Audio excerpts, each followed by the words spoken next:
sweet like a buttercup. You're a Barbie doll. Show them all what I'm made of. Strut down the hall. Won't stop till I get enough. All right, so let's jump into a topic that's been making headlines and causing a bit of a stir lately. This whole idea of a so-called tourist ban in Spain. You've probably seen those articles popping up and maybe even felt a little unsure about your next Spanish vacation. Definitely understandable. Yeah, but is there really any truth to these kind of dramatic claims? Right. That's exactly what we're going to try to figure out today. Absolutely. And to really get to the heart of what's going on, Yeah. we're focusing in on Malaga as a kind of case study. It's a great example. Yeah. So is this really a straight up ban on tourists, or is there something else going on here? It's definitely more nuanced Right. than just a simple ban. Okay. And understanding the context is really key. Okay, so let's back up a sec then. Sure. What exactly sparked these concerns about over-tourism in the first place? Yeah. So, What were people actually experiencing on the ground? well, just imagine, Yeah. picturesque coastal towns totally transformed by huge crowds. Yeah. Historic neighborhoods that start to feel more like Right. theme parks than actual living spaces. I get it. And, of course, rent prices Oh, yeah. skyrocketing, Yeah. making it really difficult for residents to afford living in their own cities. I've heard stories about this. In some areas, Yeah. rent increases have been as high as 40% 40%. in just a few years. Wow. So you can imagine Yeah. it's forcing a lot of locals to relocate. Wow. Yeah, a 40% increase. Yeah, That really paints a picture of that does, the pressures that these communities are facing. for sure. So how did Malaga respond to these concerns? Well, they decided to take action, Okay. specifically targeting this rapid growth of holiday rentals. Okay. So as of January 14th of this year, Okay. they completely stopped registering Really? new holiday rentals in 43 districts. Wow. And that's a pretty significant chunk of the city. Yeah, for sure. And then it gets even more interesting. Okay. After February 22nd, Right. any tourist flat without a separate entrance Okay. from the residential part of the building will actually lose its license. So if I'm picturing like a Yeah. typical apartment building in Malaga, Right. are they basically trying to phase out those short-term rentals? Exactly. Okay. Within those mixed-use buildings. That's exactly it. Gotcha. The goal is to regulate that concentration Okay. of short-term rentals, especially in areas where they Right. already make up a big portion Okay. of the housing. Right. In some neighborhoods, holiday rentals make up over 20% Wow. of the available housing. That's a lot. It is. Yeah. So that obviously has a direct impact then on affordability for residents. Absolutely a huge impact. Makes sense. Yeah. It sounds like Malaga is really trying to strike this balance, acknowledging those economic benefits of tourism Right. while also thinking about protecting, the character, Yeah. the affordability of its neighborhoods. That's the idea. So it's not just pushing everyone out. Exactly. Gotcha. It's about finding that balance. Okay. And is this just Malaga or is this happening elsewhere? That's an important point. Okay. This isn't an isolated incident. So Malaga is kind of our case study today, but Our- other Spanish cities are taking similar approaches. Yeah, definitely. Okay, so let's zoom out then. Right. Look at the bigger picture in Spain. Are these regulations part of like a national strategy? It's not so much a coordinated national strategy. It's more of a decentralized movement. Okay. Each city kind of tailoring its approach Gotcha. to its own specific circumstances. So it's very localized. It is, but there's definitely a trend emerging. Okay. So there's a trend, but it's not like Right. top down. Exactly. Right. Cities like Alicante and Madrid, Okay. they've implemented restrictions on short-term rentals, Gotcha. and others like Seville are considering similar measures. So while it's not a nationwide ban, like some headlines might make it seem. Yeah, those headlines are a little dramatic. Yeah, there's definitely a wave of action happening Absolutely. across Spain to address over-tourism. For sure. And I think probably the most notable example Oh, yeah. of this trend that we've been talking about Mm-hmm. is Barcelona, Definitely. which has been dealing with over-tourism for years now. They've been at the forefront. Yeah. Barcelona is definitely known for being super popular. Yeah. It's a magnet for tourists.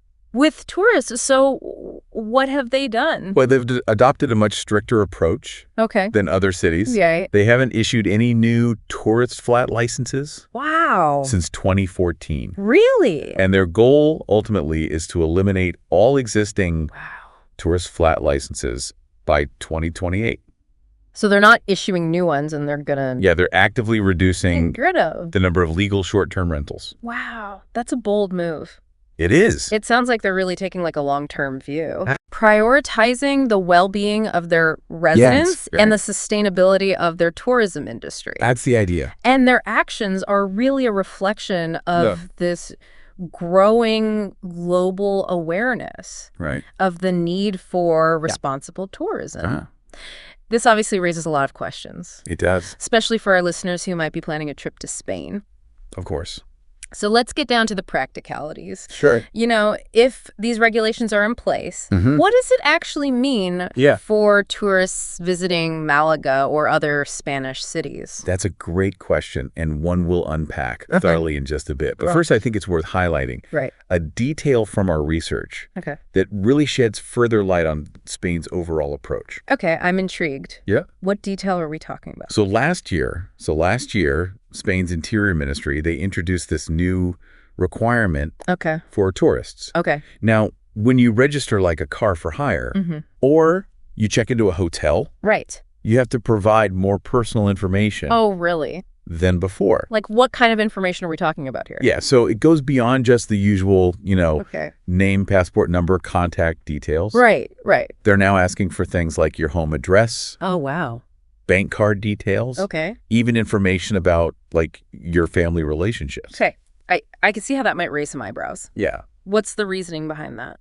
Well, the official explanation is it's to help law enforcement, track down individuals who are engaged in criminal activities within the country. So it's mainly a security measure. Yeah. To make things safer for everybody. Right, exactly. Residents and visitors. Yeah, it's about having a more comprehensive record of who's coming in and out. I can see that. And moving around. Yeah, that makes sense. Yeah. But going back to these regulations on holiday rentals, I think it's super important to clarify for our listeners what this means for their actual travel plans. For sure. So is Spain basically closed off to tourists now? Not at all. Okay. We really need to get rid of this idea of a tourist ban because that's just not the case. Okay. Tourists are still very much welcome in Spain. So they're not saying don't come?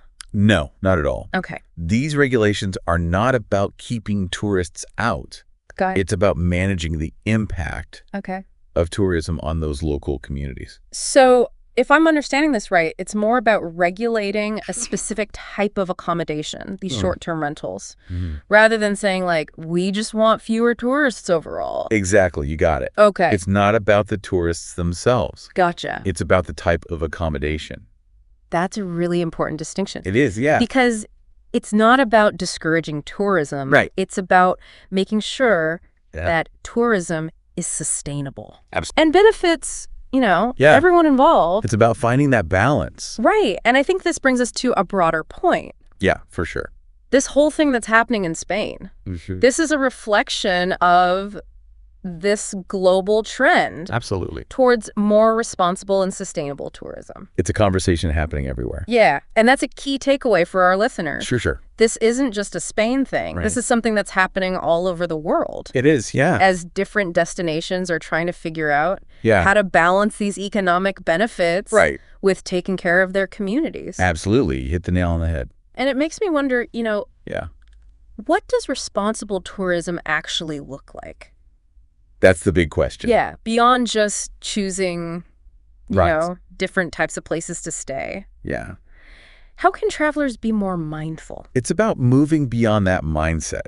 Okay. Of just being a passive tourist. Okay. And becoming more of an engaged and conscious traveler. I like that. So this means, supporting those local businesses, respecting local customs and traditions, minimizing our environmental footprint. Yeah. It's about recognizing that travel is a privilege. Absolutely. And with that privilege comes responsibility. To be a good guest. Exactly. Yeah. It's about fostering a more harmonious relationship I like that between travelers and the places they visit. It's not just about taking it. It's about giving back. Absolutely. So we've covered a lot of ground here. We have. From the specifics of what's happening in Malaga to this broader context of over-tourism and responsible travel. For sure. And now I'm really curious to hear your thoughts on what this all means in the long run. Yeah. As these efforts to regulate tourism gain more momentum. Yeah.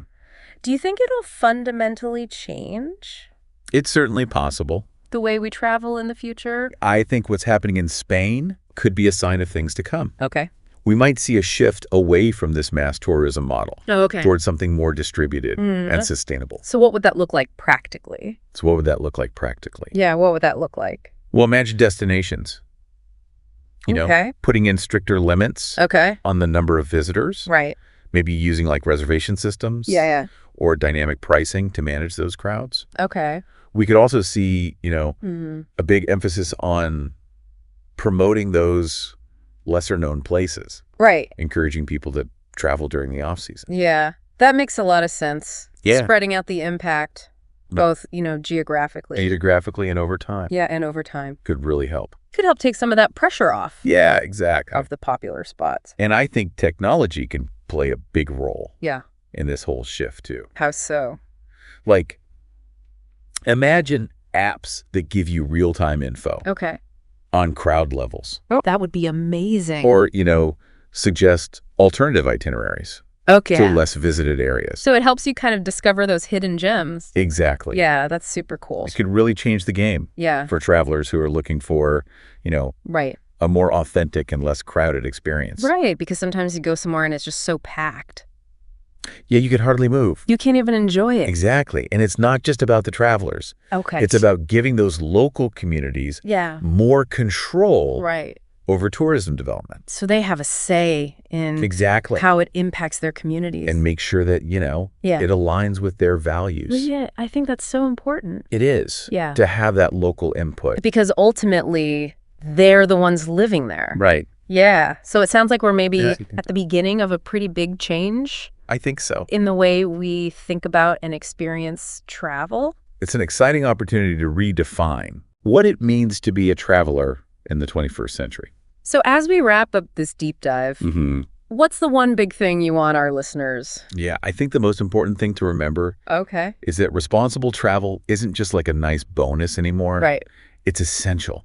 Okay. We all have a responsibility because travelers as global citizens to think about the impact of our travel choices on the places we go and the people who live there. I think that's a really powerful message. Yeah. And it reminds us that travel, you know, when it's done right, can be such a force for good. Absolutely.